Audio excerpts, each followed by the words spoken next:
আজকে সকালবেলা আমি 45 মিনিট দেখেছিলাম আমাদের টকশো গুলো, পাগল হয়ে গেছে। এই জন্য সেটা রেকর্ড হচ্ছে, সারা দুনিয়ায় যাবে।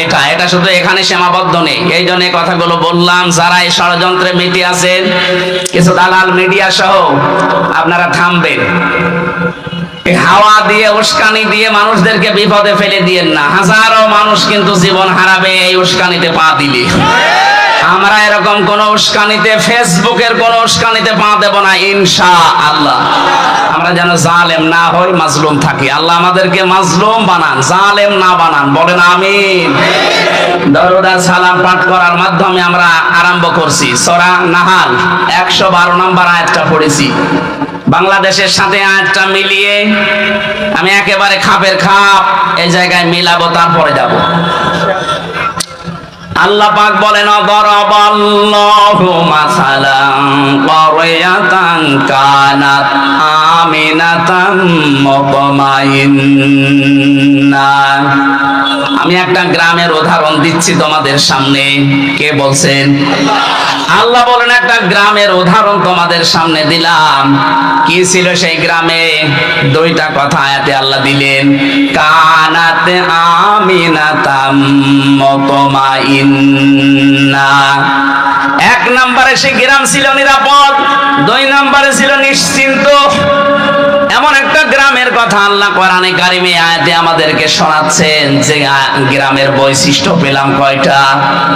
আরো জোরে। 1 নম্বরে গ্রামটা নিরাপদ ছিল, 2 নম্বরে গ্রামটা ছিল নিশ্চিন্ত।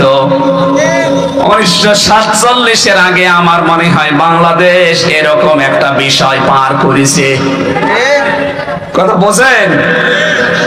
এই দেশটাও ঠিক নিরাপদ এবং নিশ্চিন্তে আমরা বাস করতাম। হঠাৎ করে এই দাদাদের ষড়যন্ত্র মতো 2 পাকিস্তানকে ওরা আলাদা করে দিল।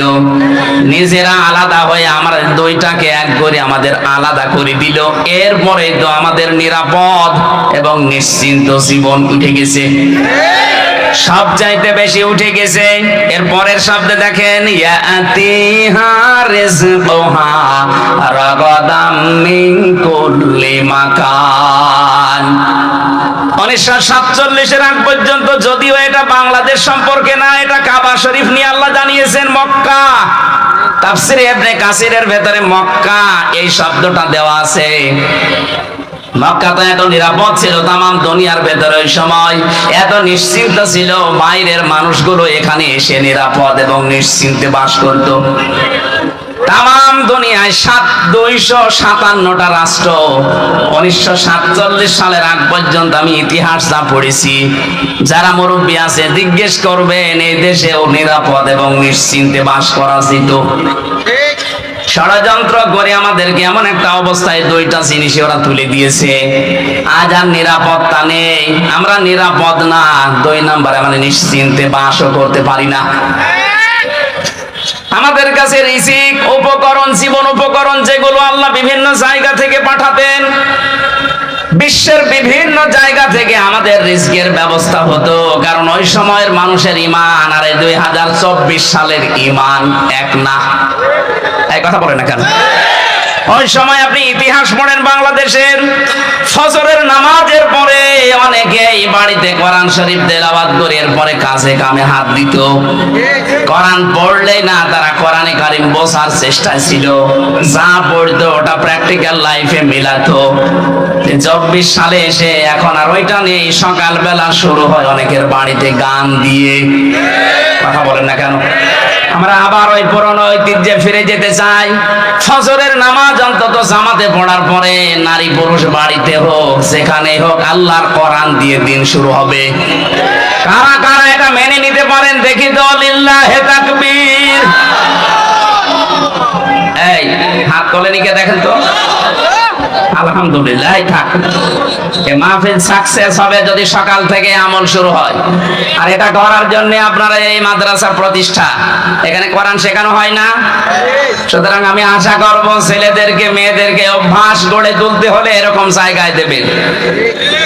এখান থেকে আল্লাহর কোরআন জানবে, বুঝবে, পড়বে, সকালবেলা থেকে আমল শুরু করবে। তাহলে আপনার পরিবারে, সমাজে, রাষ্ট্রে একটা নিরাপদ এবং নিশ্চিত নিশ্চিন্তে বসবাসের গ্যারান্টি আমার আল্লাহ আপনাকে দিয়ে দেবেন। কারণ নিরাপত্তা এবং নিশ্চিন্ত শহর বানাতে পারেন কে? কোরআনে কারিমে আল্লাহ জানিয়েছেন, ওয়ামান দাখালাহু কানা আমিনা। এই ভালো করে খেয়াল করেন, ওয়ামান দাখালাহু কানা আমিনা। আল্লাহ পাক বলেন, এই যে কাবা শরীফ যেটা, এখানে আসলে সে নিরাপদ। এখানে আসলে কি কেন? কারণ এই জায়গাটা কন্ট্রোল করছে আল্লাহ ফেরেশতাদেরকে দিয়ে। এই পৃথিবীতে একটাই জায়গা যেখানে তাকিয়ে থাকলে সওয়াব পাওয়া যায়, কাবা শরীফ। যতক্ষণ তাকিয়ে থাকবেন সগীরা গুনাহগুলো আল্লাহ সরিয়ে দেবে, আর একটা একটা করে নেকি লিখতে থাকবে। এখানে এরিয়ার ভেতরে কেউ প্রবেশ করলে সে নিরাপদ পেয়ে যায়, নিরাপত্তা পেয়ে যায়। এটা দেন কে? আরো জোরে বলেন। বাংলাদেশ তো আর কাবা শরীফ না, এ কথা বলেন না কেন? ৬,০০০ কিলোমিটার দূর আমরা কাবা থেকে। ওখানে গেলে যেহেতু নিরাপত্তা পাওয়া যায়, স্বস্তি পাওয়া যায়, শান্তি পাওয়া যায়, ভয় দূর হয়ে যায়। তাহলে আমাদের এই ৫৬,০০০ বর্গ মাইল যদি আমরা নিরাপত্তা দিতে চাই, আল্লাহর কোনো ঔষধ নেই। সূরা আনআম ৮২ নম্বর আয়াত ভালো করে বাড়িতে মিলাবেন। আল্লাহ পাক বলেন, আল্লাযীনা আমানু ওয়া লাম ইয়ালবিসু ঈমানাহুম বিযুলমিন উলাইকা লাহুমুল আমনু ওয়া হুম মুহতাদুন। বলেন আল্লাহু আকবার। আল্লাহ বলেন, যারা ঈমান আনে আর ঈমানের সাথে কোনো মানুষ যদি তাদের শিরককে মিশ্রণ না করে, আমি আল্লাহ এই মানুষগুলো, উলাইকা, যারা এখানে আলেম আছে, উলাইকা দিয়েছেন আল্লাহ যেন এভাবে ইশারা দিয়ে জানিয়েছেন, উলাইকা, এই মহেশপুরের জলিলপুরের এলাকার এই মানুষগুলো, লাহুমুল আমনু, এদের জন্য নিরাপত্তা। তাহলে আমরা যদি বাংলাদেশের ৫৬,০০০ বর্গ মাইলকে শান্তি, স্বস্তি, নিরাপত্তা দিয়ে ঢেকে রাখতে চাই, এ দেশ থেকে জুলুম আর শিরিক বিদায় করা লাগবে। কথা বলেন না কেন? এদেশে জুলুম আছে না নেই? শিরিক আছে না নেই? সব চাইতে বড় শিরিক আমার আল্লাহর সাথে এখনো অনেকে করছেন, নাকি এটা বলবো না? আমি আগে আয়াতটা বলি, তারপরে আমার গাড়ি আর দরকার আসবে না। এটা আয়াত নাম্বার ৬৫ নাম্বার, ৬৫ নাম্বার আয়াত। এটা সূরা জুমারের। আগে আয়াতটা দলিল বলি বানিয়েছে, আপনি মিলাবেন, তারপরে আপনার নিজের উপরে দোষ ফেলবেন, আমার উপরে না। ওয়ালাকাদ উহিয়া ইলাইকা ওয়া ইলাল্লাযীনা মিন ক্বাবলিকা লাইন আশরাকতা লা ইয়াহবাতান্না আমালুকা ওয়া লা তাকুনান্না মিনাল খাসিরিন। আল্লাহ পাক বলেন, অবশ্যই হে নবী, আপনার প্রতি আমি ওহী করলাম, আপনার প্রতি আমি ওহী করলাম। এইটা আপনার পূর্বে যারা দুনিয়া এসেছিল তাদের প্রতি আমি একই ওহী করেছিলাম। দুনিয়াতে যাই করেন না কেন, লাইন আশরাকতা, আপনিও যদি শিরিক করেন, কে বলছে? কাকে বলছেন? এই ভালো করে শুনেন, এটা কে বলছেন বলেন তো? কাকে বলছেন? রাসূলুল্লাহ। কাকে? আল্লাহ। লাইন আশরাকতা, যদি আপনিও শিরিক করেন, আমালুকা, আপনি যত আমল করেছেন দুনিয়ায় সব আমি আল্লাহ নষ্ট করে দেব, ধ্বংস করে দেব, ব্যর্থ করে দেব। এতটুকু আল্লাহ শেষ করেননি, ওয়ালা তাকুনান্না মিনাল খাসিরিন। লামে তাকিদ নুনে সাকিলা। আল্লাহ বলেন, আমি গ্যারান্টি দিয়ে বলছি, আপনাকে আমি ক্ষতিগ্রস্তদের ভিতরে ফেলে দেব। নবীকে যদি আল্লাহ বলতে পারে, আমরা কোথাকার কে?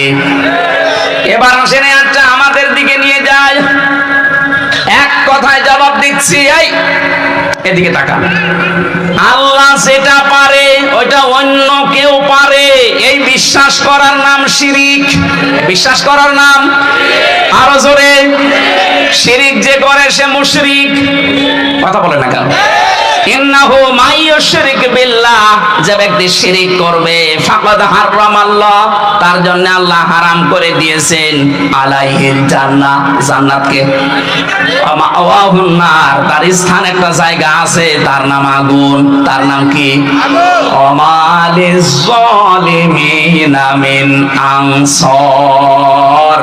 আল্লাহ বলেন জালেমদেরকে কেউ সাহায্য করছে না, করবে না। বলেন নাউজুবিল্লাহ।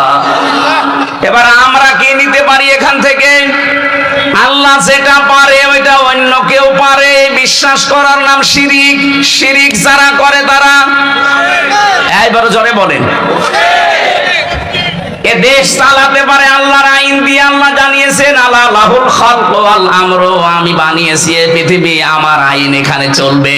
সুতরাং আল্লাহর আইন বাদ দিয়ে মানুষের তৈরি করা আইন যারা প্রতিষ্ঠার জন্য দল করেন, আন্দোলন করেন, মিছিল মিটিং করেন, আপনি শিরিক করছেন। শিরিক করলে আপনি মুশরিক। মুশরিকের জন্য জান্নাত, জাহান্নাম। জাহান্নাম হারাম বলছেন তো? আমি আশা করছি বোঝাতে পেরেছি, এরপরে আর নামা লাগবে না। আর একটা টাচ দেই, আন্নাল কুওয়াতা লিল্লাহি জামিআ, সব ক্ষমতার উৎসকে।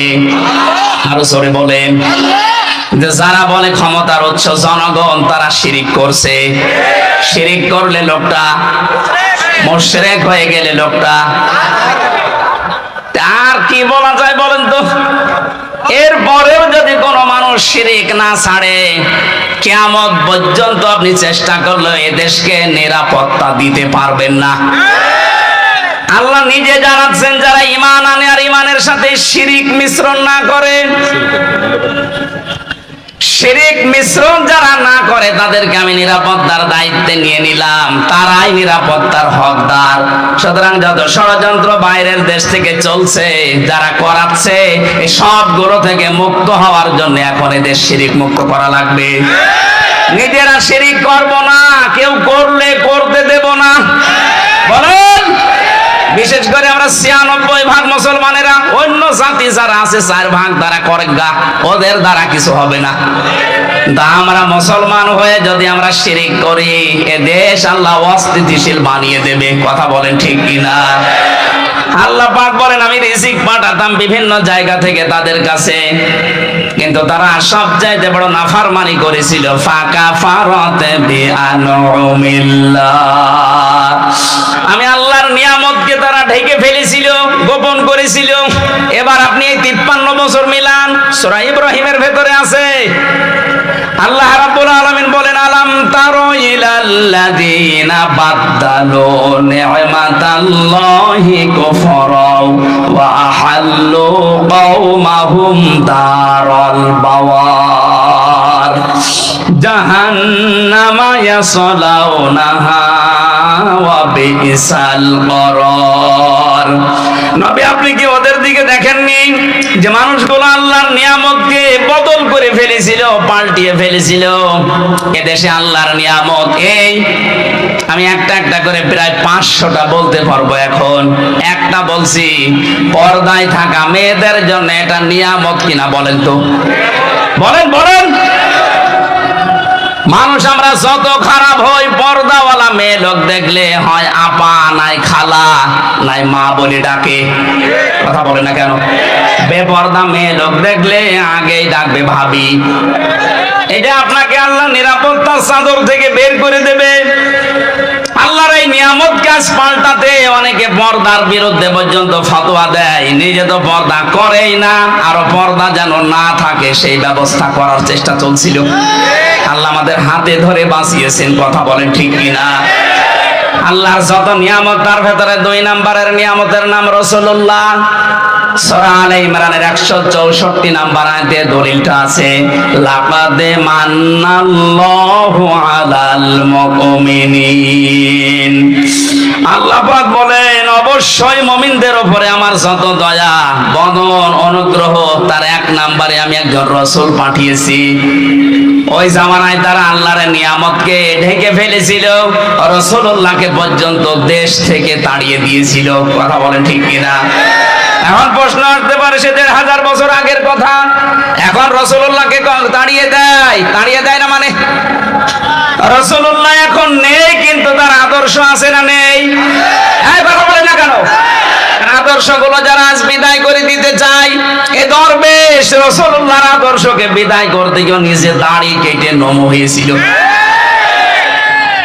জিজ্ঞাসা করছে, আপনি দাড়ি কেটে ফেললেন, আপনি একটা নাফরমান, গালি দিবা না? দাড়ি কাট রাখা সুন্নত আর জান বাঁচানো।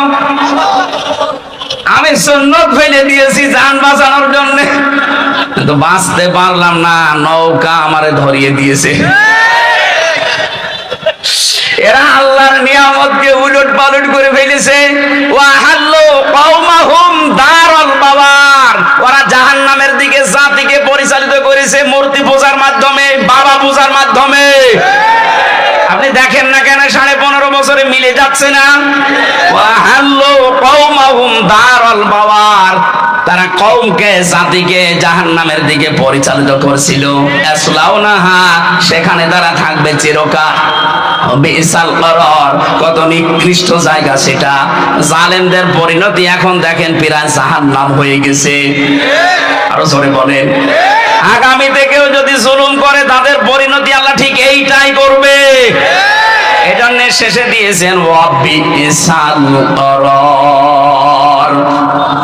আমি যেটা বলছিলাম, নিয়ামত বেজারা শুকরিয়া আদায় করে না, এই মানুষগুলোকে আল্লাহ 2টা আযাব দিয়ে পোশাক পরিয়ে দেন। ফাদাকাল্লাহু লিবাসাল জুই ওয়াল খাউফ। 1 নম্বরে আল্লাহ আস্বাদন করার মজা চাকান। এত নিয়ামত দেওয়ার পর যখন মানুষ মানে না, তার 1 নাম্বার শাস্তি হিসাবে আল্লাহ ক্ষুধা দেয়, 2 নম্বরে ভয় দেয়। বিমা কানু ইয়াসনাউন, কারণ তারা যা করেছে এর প্রতিদান এটা। এদেশে 15.5 বছরে আলেমদের উপরে যত জুলুম অত্যাচার নির্যাতন হয়েছে, বাংলাদেশ স্বাধীন হওয়ার পর থেকে এত বেশি হয়নি। কথা বলেন ঠিক কিনা? ওই জামানায় তারা রাসূলুল্লাহকে মানে নাই, কষ্ট দিয়েছে, এই জন্য আল্লাহ ভয়ের পোশাক, খোদার পোশাক তাদেরকে পরিয়েছেন। এই জামানায় যারা রাসূলের নেই, কিন্তু রাসূলের উত্তরাধিকারী আলেমরা আছে, এদেরকে যারা সম্মান দেয় না, এদের মতামত নেয় না, এদেরকে আরো জুলুম নির্যাতন অত্যাচারের জর্জরিত করে, তাদের জন্য আল্লাহর শাস্তি 2টা। 1 নম্বরে দুর্ভিক্ষ, খাবার থাকলে আপনি খেতে পারবেন না। জেলখানা এখন যারা আছে, এই যে জালেমগুলো ধরা পড়েছে, আপনি তাকান, এদের টাকা পয়সা কম নেই।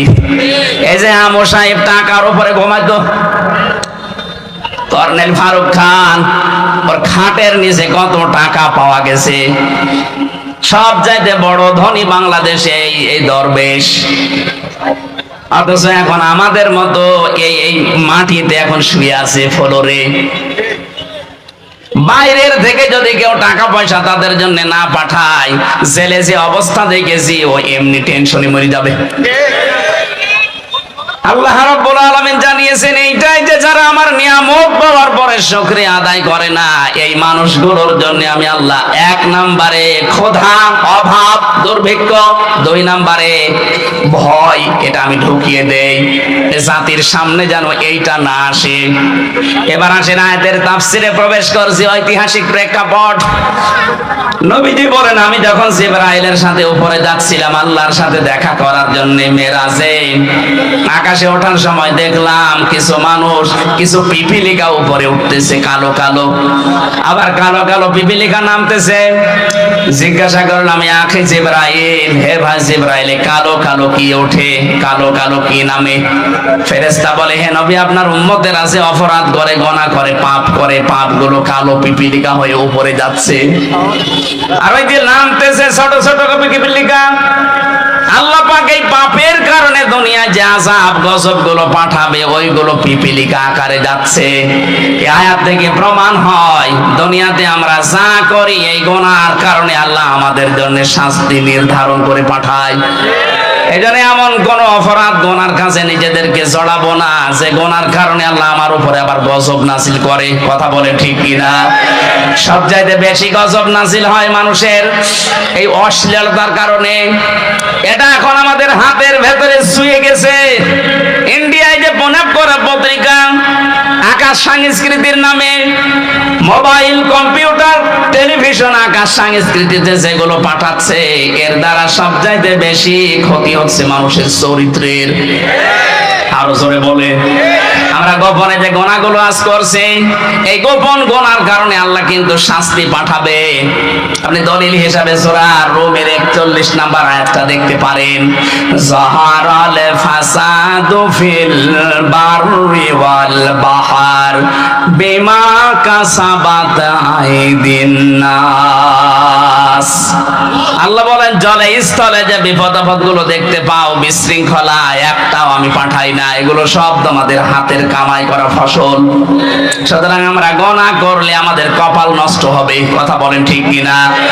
গোনার কারণে মানুষের ভাগ্য নষ্ট হয়, সে গোপনে বলেন আর প্রকাশ্যে বলেন। এই 15.5 বছরে তো প্রকাশ্যে জুলুম চলেছে, এখনো পর্যন্ত অনেকের জুলুম থেমে নেই, গোপনে চালাচ্ছে। এই কথা বলে না কেন? কত মানুষ এখনো পর্যন্ত বাজার ঘাট, এমনকি বিভিন্ন জিনিস দখল করার মাধ্যমে মানুষের উপরে জুলুম চলছে। এটা বন্ধ করা দরকার, কারণ এই জুলুমের কারণে যে গজব আসবে, আপনি একা মরবেন না, আমারে নিয়ে মারবেন। 2 তলা নৌকা চলছিল, উপর তলায় আমরা মনে করেন 50 জন আছি, নিচ তলায় আছে 50 জন। পানি নেওয়ার জন্য সবসময় উপরে আসা লাগে। আমরা উপরে যারা আছি যদি বলি বের ডিস্টার্ব করেন কেন, নিচে তো পানি আছে, একটা তক্তা খুলে নিলেই তো হয়। ওরা বলছে ঠিক আছে আর আসবো না, নিচে যে রাগ করে একটা তক্তা খুলতেছে। ওপরে আমরা যারা আল্লাহর ওলি মার্কা মানুষ বসে আছি, যদি বলি যে যা করছে করুক গা, লা ইলাহা ইল্লাল্লাহ, বাঁচতে পারবেন? বলেন বলেন। আপনাকে বাধা দেওয়া লাগবে, নিচে যে তক্তা খুলতেছে যদি বাধা না মানে মারা লাগবে, না মায়ে যদি না মেরে ফেলা লাগবে, কারণ আমাকে বাঁচা লাগবে। কথা বলেন ঠিক কিনা? ও যদি জোর করে তক্তা খোলে, নিচে ডুববে না, আমারে নিয়ে ডুবাবে। এখানে যদি কাবা শরীফের ইমামও থাকে, সেও ডুববে। এজন্য আমরা চাই, জুলুমের কারণে দেশটা গোল্লায় গেছে, আবার যদি কেউ জুলুম করার চেষ্টা করেন, গজব তো আসবে। ওই যে পিপিলিকা হয়ে নামতেছে, এই গজব আসলে শুধু আপনি একা ধ্বংস হবেন না, আমাদেরকেও নিয়ে মারবেন। এজন্য আমাদের বাঁচার তাকিদে হলেও আমাদেরকে বাধা দেওয়া লাগছে। জুলুম করব না, জুলুম করতে দেব না। কথা বলেন ঠিক কিনা? যেখানে যেখানে জুলুম হয়েছে সবগুলো বন্ধ করার দায়িত্ব এদেশের মুসলমানদের এখন। আর সেই সময় কিন্তু এখন আসতেছে, কোন জালেম যেন চেয়ারে বসতে না পারে, জালেমরা যেন ফিরে না আসে। যে জালেমরা পালিয়েছে, এখনো পালাবে, ওদের তালিকা করে করে মোড়ে মোড়ে টাঙিয়ে দেবেন। যাদের কারণে আলেমরা এদেশে কথা বলতে পারে নাই, এ মাইক কেড়ে নিয়েছে, কয় আপনি কোথায়, আজকে আসেন, মাইক দিয়ে দিলাম, নেন আসেন, মাইক নেন তো দেখি কেমন সাহস আপনার, আজকে আসেন। কুষ্টিয়াতে যাদের কারণে আমি কোরআনের কথা বলতে পারতাম না, মাঝে মাঝে বলি কয় আসেন, কেউ আসে না, সব পালিয়েছে। এখানে যারা ঢুকতে দেয়নি, এই মহেশপুরে আসার কথা ছিল, আল্লাহর ওলি আসতে দেয়নি। কোথায় আপনি আসেন, আওয়াজ আপনার বাড়িতে যাচ্ছে, আমি জানি, আসেন। আজকে মাইক কেড়ে নেন, মাইক আমি আজকে দিয়ে দিলাম, নেন। মহেশপুরবাসী, মূল কথা এইটা, আমরা যে যে ধরনের অপরাধ করব, এই অপরাধের কারণে কিন্তু এই পৃথিবীতে আযাব আর গজব নাযিল হবে। এজন্য আমরা নিজেদেরকে সংযত থামাবো। কথা বলেন ঠিক কিনা? যদি না থামাতে পারেন, আয়াতের পরবর্তী যে শব্দগুলো এবার আল্লাহ বলছেন, নাকি শেষ করে দেব? হ্যাঁ, থাকবেন কারা কারা শেষ পর্যন্ত? দেখি হাত তোলেন তো, হাত তোলেন, দেখেন তো হাত তোলেনি কে, দেখেন তো, ওই যে একটা লোক হাত তোলেনি, তোলেন, তুলে রাখেন, হাত তুলে রাখেন। হোসাইন কই? এবার এই ভাই, এই মাদ্রাসার মাহফিল, একটা খরচ আছে এদের, এই খরচের জন্য এনাদের যারা যাচ্ছে হাত তুলে রেখেছেন, হাত পকেটে দিয়ে টাকাগুলো দিয়ে যাবে। আমি তো কালেকশন বুঝি না, জানিও না, তারপরও যতটুকু বললাম নিজের দায়িত্বে। মাদ্রাসা যেহেতু সরকার তো টাকা দিচ্ছে না, এখানে মাদ্রাসার মাহফিল দিয়েছেন আর নিজেরা, আশা করছি আপনারা কেউ ওনাদেরকে একেবারে ফেরত দেবেন না। যারা যাচ্ছে ভেতরে কই লোকজন কই আপনার, তাড়াতাড়ি করেন ভাই, আমরা শেষ করবো, আয়াতটা শেষ করা লাগবে।